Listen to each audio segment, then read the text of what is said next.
Neuvostoliitto hyökkäsi Suomeen 30. marraskuuta vuonna 1939. Tästä alkoi talvisota. Tuota hyökkäystä edelsi Neuvostoliiton ja Suomen väliset neuvottelut, joiden aikana Neuvostoliitto oli esittänyt Suomelle erilaisia vaatimuksia, ennen kaikkea rajakorjauksia. Näihin vaatimuksiin suostuminen olisi tehnyt Suomen sotilaallisen puolustamisen mahdottomaksi, ja Neuvostoliitto oli myös esittänyt erilaisia vaatimuksia Baltian maille, ja kuten tiedämme, siellähän näihin vaatimuksiin suostuminen johti sitten tosiasiallisesti maiden itsenäisyyden menettämiseen. Talvisodassa Neuvostoliitto hyökkäsi ilman sodan julistusta, ja tästä alkoi vaihe sotaa, josta Suomessa usein puhutaan 105. kunnianpäivänä. Talvisota päättyy 13. maaliskuuta 1940. Sitä seuraa sitten Moskovan rauhansopimus. Tämä hyökkäys oli sellainen, että Kansainliitto tuomitsi sen, erotti Neuvostoliiton jäsenyydestään ja ylipäätään sympatiat olivat voimakkaasti Suomen puolella. Sodan välittömänä syynä, siis tekosyynä, olivat niin sanotut Mainilan laukaukset, joissa Neuvostoliitto väitti, että Suomi oli iskenyt sitä vastaan tykistöllä Mainilan kylän alueella. Mitään tällaista ei ollut tapahtunut ja kyseessä oli neuvostoliittolainen propaganda, jolla oikeutettiin puuttuminen Suomen tilanteeseen. Itse asiassa propagandalla oli hyvin suuri merkitys siinä, kuinka tämä sota markkinoitiin Neuvostoliiton yleisölle. No, 105 päivää myöhemmin tämä sota päättyy tilanteessa, jossa Neuvostoliiton suurhyökkäys on epäonnistunut ja Suomen valloitus ei ainakaan siltä erää ole onnistunut. Mutta kun katsotaan maiden voimasuhteita ja tilannetta, niin selvähän se on, että Neuvostoliiton voimavarat olivat aivan valtavasti suuremmat kuin pienellä Suomella. Sen lisäksi jo tuossa vaiheessa, reilu 3 kuukautta myöhemmin, tilanne oli sellainen, että Suomi oli ponnistanut voimavaransa äärimmilleen, ja tämä tiedettiin kaikkialla. Suomalaiset olivat pystyneet tekoihin, joista myöhemmin puhutaan talvisodan ihmeenä. Kuitenkin taistelut päättyvät 105 päivää raivottuaan. Seuraa sitten Moskovan rauha. Suomi luovuttaa alueita Viipurin läänin suunnalla sekä muita alueita. Neuvostoliitto luopuu tässä vaiheessa Suomen valloitustavoitteesta ja tilanne siltä osin voisi sanoa, että rauhoittuu. Kysymys kuuluu, että minkä ihmeen takia Neuvostoliitto ei jatkanut hyökkäystä? Miksi rautaa ei taottu, kun se oli kuuma? Hiukan yli 3 kuukautta jatkuneiden taistelujen jälkeen Neuvostoliitto toteaa, että tämäpäs nyt riitti tältä erää.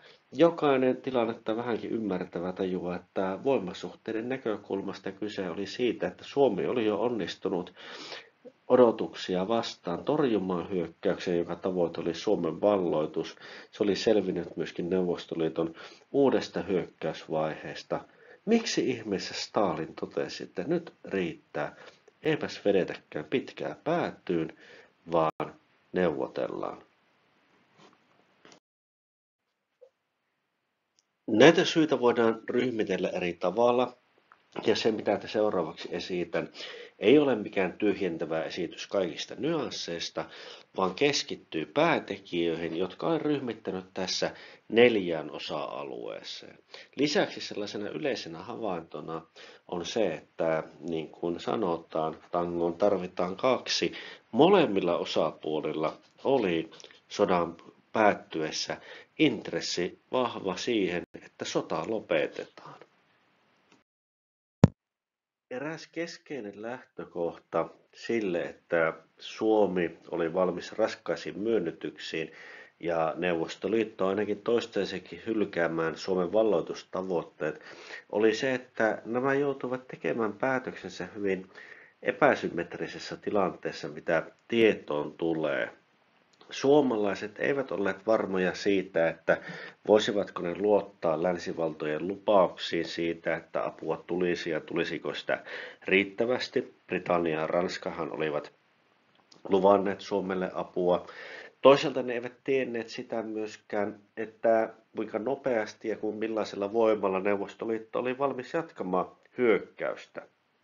Toisaalta sitten tärkeää on havaita se, että kun katsotaan tuolta Moskovan suunnalta käsiin, niin siellä ei tiedetty sitä, että kuinka huonolla tolalla Suomen armeijan tilanne oikeastaan oli, kuinka vähän tykistön ampumatarvikkeita erityisesti oli, kuinka suuria tappioita Suomi oli kärsinyt, kuinka vähän sillä oli enää reservejä jäljellä, eikä Moskovassa myöskään tiedetty, että minkälaisia siirtoja länsimailla todenteolla olisivat halukkaita tekemään, koska kyllähän siellä näitä motiiveja tiedettiin, että keskeisenä syynä sille, että miksi länsivallat olivat valmiita auttamaan Suomea, oli se, että tämä olisi tapahtunut sen avulla, että kauttakulku olisi ollut Ruotsin kautta, mikä olisi sitten mahdollistanut näiden Pohjois-Ruotsin malmikenttien varmistamisen, joilla oli taas merkitystä myöskin Saksalle, jolloin osapuolet eivät oikein tienneet, että mitä toinen osapuoli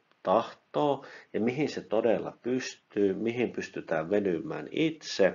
Neuvostoliiton myöskin tämä helmikuun alussa käynnistynyt suurhyökkäys, mikä oli epäonnistunut, niin tilannehan oli sellainen, että edessä oli kelirikkoaika, jolloin Neuvostoliitossa tiedettiin, että uuden hyökkäysvoiman kokoaminen ja Suomen puolustuksen murtaminen vaatisi todennäköisesti uusien joukkojen keskittämistä ja niin paljon aikaa, että ratkaisutaistelut venyisivät pitkälle keväälle tai kesään, joka taas avasi niitä mahdollisuuksia, että jos joku todenteolla Suomen avuksi tulisi, niin sittenpä sitä aikaa tällaisen avun lähettämiseen oli. Suomen näkökulmasta tosiaan oli houkutteleva jatkaa sotaa sen takia, että apua oli luvattu, mutta kestäisikö Suomen armeija tilannetta. Ja sitten tämä Saksasta saadut signaalit siitä, että pitäisi tehdä rauha. Niinpä molemmilla oli tällainen kaoottinen näkemys tilanteesta, joka tiedettiin epävarmaksi ja siellä oli arvaamattomia seikkoja eikä ymmärretty sitä kokonaiskuvaa, joten oli loogistakin siinä, että voitaisiin tyytyä ratkaisuun, jolla jollakin tavalla ikään kuin kotiutettaisiin voitot. Neuvostoliiton näkökulmasta tilanne oli se, että he tiesivät, että mitä pidempään sota ratkaisematta jatkuu, sen todennäköisempää on se, että muita osapuolia todenteolla ehtii tulla mukaan. Neuvostoliitolla ei ollut mitään todellista intressiä ajautua sotilaalliseen konfliktiin Ranskan tai Ison-Britannian kanssa. Päinvastoin Moskovassa tiedettiin hyvin, että todellinen uhka, todellinen aito vihollinen oli nimenomaan Saksa. Ei haluttu tilannetta, jossa olisi aiheutunut sellainen kuvio, että puna-armeija löytäisi itsensä taistelemasta brittijoukkoja vastaan vaikkapa.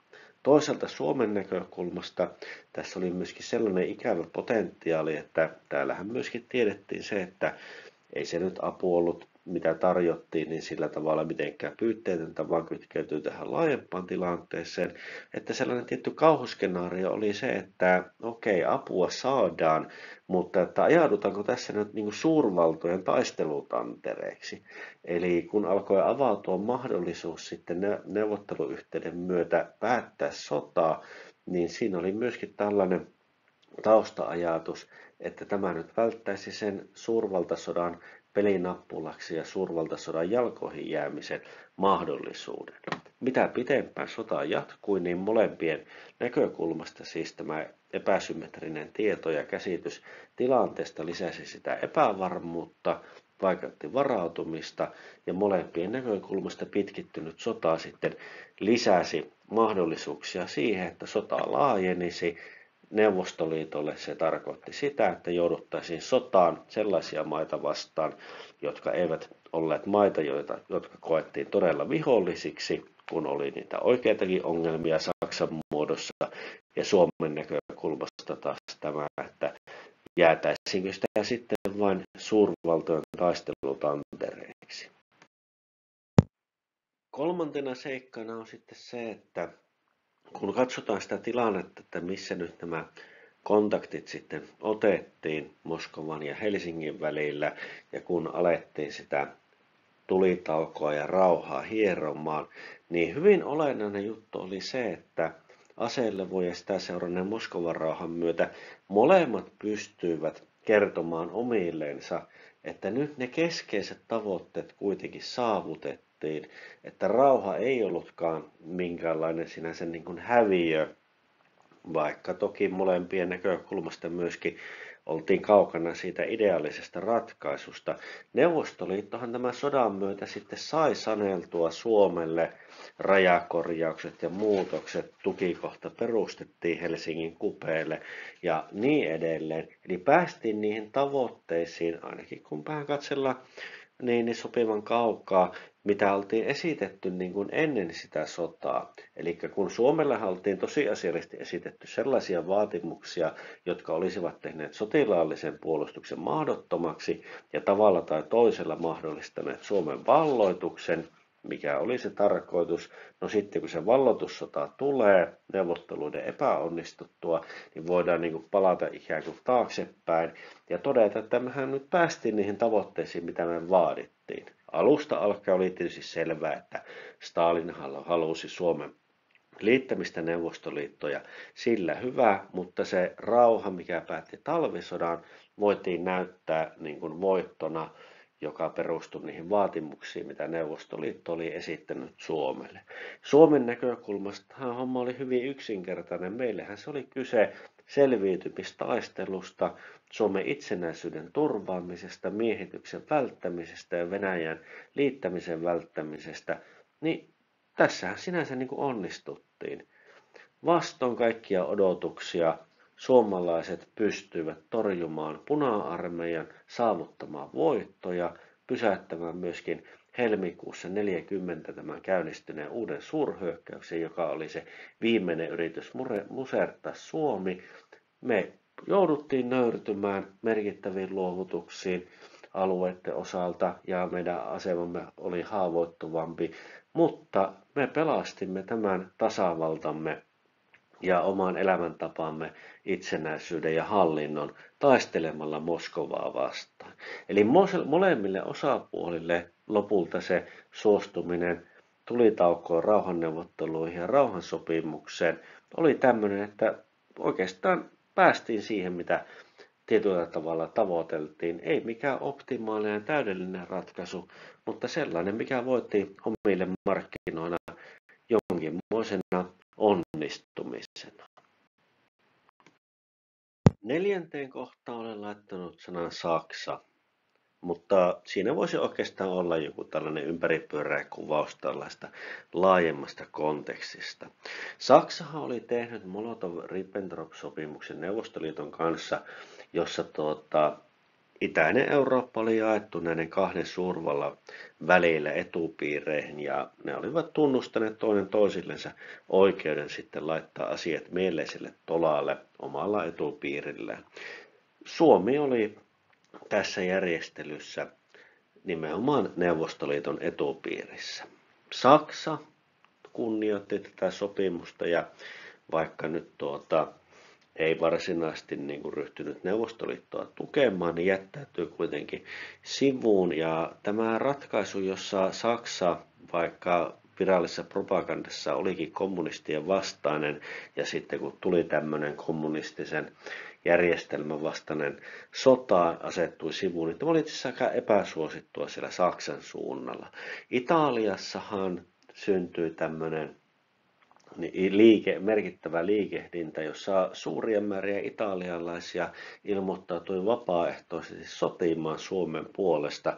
Italiahan oli tämmöinen antikommunistinen, fasistinen valtio, niin sieltä sitä porukkaa olisi ainakin nimellisesti ollut halukkaana tulemaan.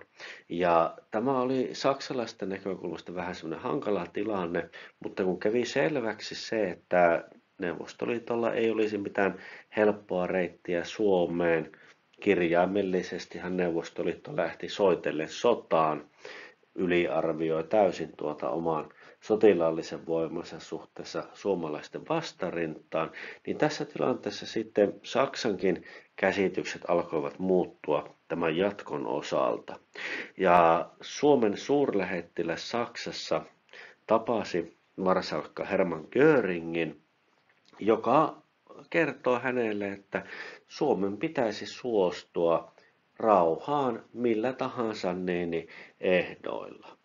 Ja tätä on tulkittu sillä tavalla, että se osaltaan vaikutti suomalaisen päätöksentekoon sen kautta, että Suomessa nähtiin, että tämä suursota, joka Euroopassa oli käynnissä, talvisodan aikaahan se oli hiukan tämmöisessä niin kuin hiljaisemmassa vaiheessa, että taistelut olivat Keski-Euroopassa laantuneet ja Norjaa ei vielä talvisodan alkaessa oltu miehitettykään, mutta että Suomessa poliittinen johto kenties, näin ovat monet tutkijat esittäneet, lottosi sen puolesta, että Saksa tulisi näissä tulevissa sodissa voittamaan.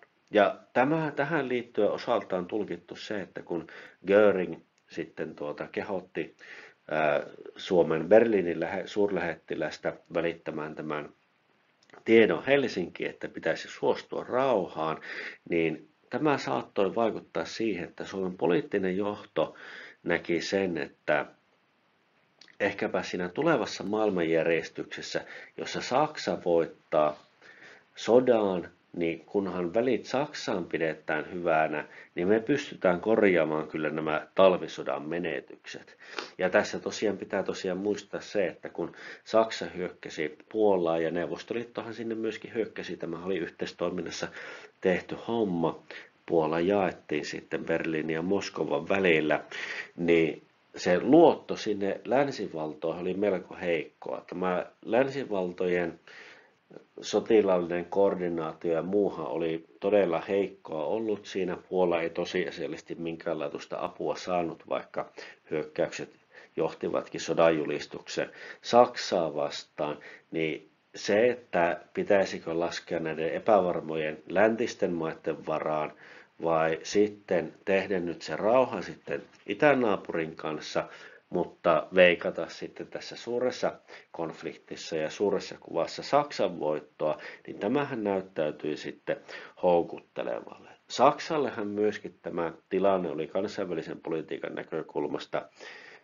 erinomainen suorastaan. Puna-armeija osoittautui paljon heikommaksi kuin mitä oltiin arveltu. Se Neuvostoliitto kärsi myöskin poliittisen nöyryytyksen, kun sen nakattiin pellolle Kansainliitosta. Ja sitten tämä paljasti myöskin näiden länsiliittoutuneiden sisäiset riitaisuudet. Me emme varmuudella tiedä, tai akateeminen historiankirjoitus sisältää erilaisia näkemyksiä siitä, että mikä tämä Saksan vaikutus tähän tilanteeseen oli. Mutta selvää on, että kyllä sitä niin kuin punnittiin. Selvää on myöskin se, että Suomessa oli pakko ajatella, Neuvostoliitossa oli pakko ajatella niitä tulevia askeleita. Neuvostoliitto tiesi, että se ensisijainen uhka on nimenomaan Saksa. Ei pidä ajautua tilanteeseen, jossa joudutaan heti alkutekijöiksi aseelliseen konfliktiin Ranskan ja Britannian kanssa. Ranska ja Britannia lupasivat Suomelle apua, mutta siellä oli ketuhäntä kainalossa ja mietittiin myöskin pääsyä näille Pohjois-Ruotsin malmikentille, joista tuli sitten tärkeä lähde sitten niin sotatuotannon kannalta kriittisille metalleille Saksalle aikanansa. Saksahan ei sinne mennyt, vaan ihan rahalla Ruotsilta nämä osti. Ja Suomi sitten joutui myöskin miettimään tätä sodan jatkamista ja rauhan tekemistä tässä kansainvälisessä kontekstissa. Että tehdäänkö se rauha nyt näillä ehdoilla, mitkä pelastavat isänmaan itsenäisyyden ainakin lyhyellä aikavälillä. Jatketaanko sitä luottaa näiden läntisten maiden apuun, jotka eivät ole osoittautuneet kauhean toimintakykyisiksi, vai sitten kuunnellaanko niitä saksalaisia, tehdään se aselepo, tehdään se rauha kipeillä ehdoilla, mutta tähystellään sitten jo siihen tulevaan maailmaan, jossa niin Saksa tulee voittamaan. Ja tosiaan sodan päättäneissä syissä oli myöskin taustalla yksinkertaisesti sekin, että Neuvostoliittohan oli pelannut aivan yli oman käteensä. Uskottiin nopeaan voittoon neuvostopropaganda oli itse asiassa onnistunut vakuuttamaan itse itsensä siitä, että eihän tämä mikään kummoinen homma ole. Voidaan Suomi helposti voittaa, sitä helppoa voittoa ei tullut. Ja tämähän osaltaan oli myöskin sitten siinä syynä, että miksi Neuvostoliitto sitten tähän rauhaan suostui. Siellä alkoi melkoinen itsereflektio ja itse asiassa nämä talvisodan kokemukset osaltaan vaikuttivat merkittävästi siihen, että Neuvostoliitossa ryhdyttiin sitten korjailemaan näitä puna-armeijan puutteita, mitä tulee talvisodan käyntiin ja ylipäätään sodan käyntiin. Toisaalta sitten tämä rohkaisi sitten Natsi-Saksaa siihen, että kun Neuvostoliitto nyt oli näin surkea ja epäonnistunut ja ei kyennyt kuitenkaan käymään tällaista modernia sotaa, niin se vaikutti osaltaan siihen, että kun operaatio Barbarossaa ryhdyttiin suunnittelemaan ja Saksa 41 kesällä hyökkäsi Neuvostoliittoon. Tosiaan tämä Neuvostoliiton varautumattomuus sitten siihen, mitä edessä oli, niin oli tietysti yksi näistä syistä, jonka takia sitten se aikalisä otettiin. Neuvostoliiton näkökulmastahan, kun sitä rajaa saatiin korjaantua, niin niitä välittömiä turvallisuusintressejä pystyttiin ottamaan huomioon. Ja Suomi oli kuitenkin Moskovasta katsoen sellainen melko epäolennainen sivunäyttämö siinä suuressa kuvassa. Mutta viidentenä syynä tosiaan se, että mitään sellaista helppoa voittoa ei tullut. Tuli tällainen tarkistus todellisuuden kanssa, että hetkinen, asiat eivät olekaan aivan sillä tavalla kuin olemme kuvitelleet, mutta samalla onnistuttiin tosiaan harhauttamaan tahtomatta myöskin Saksaa. Tässä kuvassa näkyy sitten suomalaisia upseereita tutkiskelemassa neuvostoliittolaisia hiihto-oppaita talvisodan aikaa. Kiitoksia mielenkiinnosta. Laittakaa kanava seurantaan. Toivottavasti sieltä joku vielä jäseneksikin alkaa, että saapi humanisti kahvirahaa. Ja linkkejä videoihin, jotka liittyvät näihin maailmansodan aikaisiin ja niihin liittyviin tapahtumiin. Kiitos.